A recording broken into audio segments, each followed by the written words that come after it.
Triple R సినిమాతో భారతీయ సినీ పరిశ్రమకు ప్రపంచ స్థాయిలో గుర్తింపు తెచ్చారు రాజమౌళి. ఈ సినిమా జపాన్లోనూ భారీ విజయాన్ని సొంతం చేసుకొని రికార్డ్స్ క్రియేట్ చేసింది.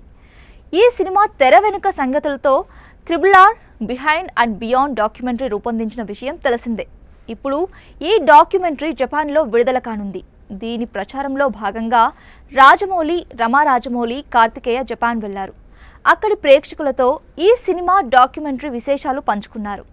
ప్రస్తుతం దీనికి సంబంధించిన వీడియోలు సోషల్ మీడియాలో వైరల్గా మారాయి. ఇక త్రిబుల్ ఆర్ జపాన్లో విడుదలైనప్పుడు మంచి ఆదరణ సొంతం చేసుకుంది. 34 రోజుల్లోనే అత్యధిక కలెక్షన్లు రాబట్టి 300 మిలియన్ జపాన్ యెన్ల క్లబ్లో చేరింది. ఈ క్లబ్లో అత్యంత వేగంగా చేరిన తొలి భారతీయ సినిమాగా చరిత్ర క్రియేట్ చేసింది. ఇప్పుడు దీని డాక్యుమెంటరీని కూడా జపాన్ ప్రేక్షకులు అలానే ఆదరిస్తారని రాజమౌళి అన్నారు.